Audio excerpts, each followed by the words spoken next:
Assalamualaikum warahmatullahi wabarakatuh.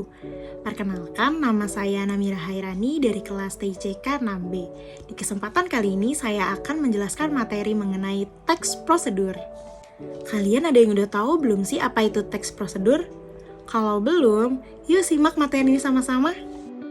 Teks prosedur merupakan suatu teks yang berisikan langkah-langkah suatu aktivitas atau kegiatan untuk menyelesaikan suatu pekerjaan. Teks prosedur ini dibutuhkan sebagai panduan bagi seseorang dalam membuat atau menyusun sesuatu. Struktur penulisan teks prosedur. Yang pertama ada tujuan. Pada awal pembuatan teks prosedur, penulis biasanya memberikan penjelasan terkait tujuan dalam penyusunan teks prosedur. Hal ini juga bisa menginformasikan hasil akhir yang akan dicapai. Yang kedua, material. Merupakan hal-hal apa saja yang perlu dipersiapkan dan yang dibutuhkan dalam pelaksanaan atau pembuatan kegiatan tersebut. Bagian ini berisi informasi tentang alat dan bahan yang dibutuhkan dalam pelaksanaan kegiatan. Yang ketiga, langkah-langkah. Bagian ini menjelaskan tentang proses atau tahapan yang harus dilakukan demi mendapatkan hasil maksimal sesuai dengan tujuan dari teks prosedur. Langkah-langkah yang dibuat harus secara berurutan. Selain itu, susunannya harus logis, sistematis, dan mudah dipahami oleh pembaca. Yang keempat, penegasan ulang atau kesimpulan. Bagian terakhir ini menjelaskan tentang simpulan dari suatu prosedur yang telah dilakukan. Bagian ini bersifat opsional, yakni boleh ada dan boleh tidak ada dalam teks prosedur. Ada pula ciri-ciri teks prosedur. Yang pertama, menggunakan kalimat perintah. Yang kedua, terdapat panduan yang harus dilakukan. Yang ketiga, menggunakan kata kerja aktif. Yang keempat, menggunakan konjungsi atau kata hubung. Yang kelima, terdapat aturan dalam hal bahan atau kegiatan. Yang keenam, menggunakan kata keterangan untuk menyatakan rincian waktu, tempat, dan cara. Yang ketujuh, terdapat isi kegiatan yang dilakukan secara urut. Terdapat beberapa jenis teks prosedur, diantaranya 1. Teks prosedur sederhana.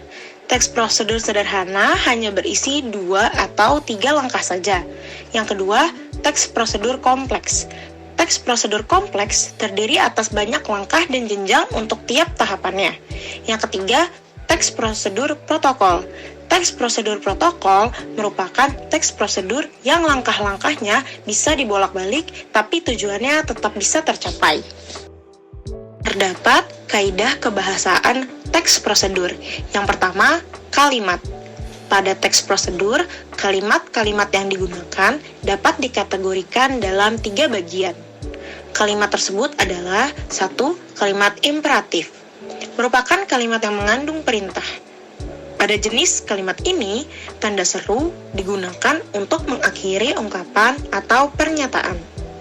Yang kedua, kalimat deklaratif.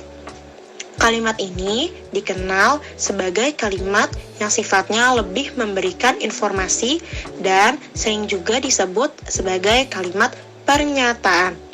Pada kalimat ini, tanda baca titik digunakan untuk mengakhiri kalimat tersebut.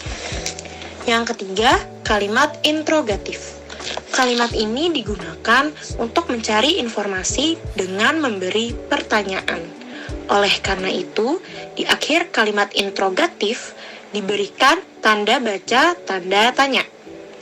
Kedua, ada konjungsi. Konjungsi sering kita sebut sebagai kata penghubung. Dalam teks prosedur, konjungsi yang kita bahas terdiri dari 2 macam, yakni 1. Konjungsi persyaratan. Konjungsi persyaratan adalah kata penghubung yang menyatakan syarat. Contohnya seperti jika, bila, andai, kalau, dan asalkan. Yang kedua, konjungsi temporal. Jenis konjungsi ini sifatnya merupakan kata penghubung yang menandai urutan waktu. Contohnya seperti lalu, kemudian, selanjutnya, dan setelahnya. Ketiga, numeralia.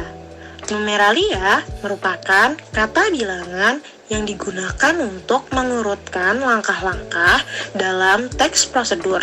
Misalkan pertama, kedua, ketiga, dan seterusnya. Yang keempat, pronomina. Pronomina atau kata ganti digunakan untuk menggantikan orang atau benda.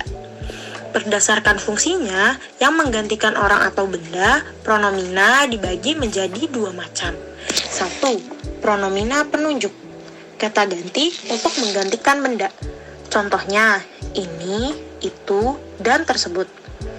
Yang kedua, pronomina persona. Kata ganti untuk menggantikan orang. Pada pronomina persona, bagi kata ganti untuk orang tunggal, contohnya Anda, saya, dan kamu. Sedangkan untuk orang jamak, contohnya kita dan kalian. Yang kelima adalah verba. Kaidah kebahasaan terakhir dalam teks prosedur adalah verba atau kata kerja. Verba dalam teks prosedur terbagi menjadi dua macam, yakni 1. Verba material. Kata kerja berimbuhan yang mengacu pada sebuah tindakan atau perbuatan yang dilakukan secara fisik.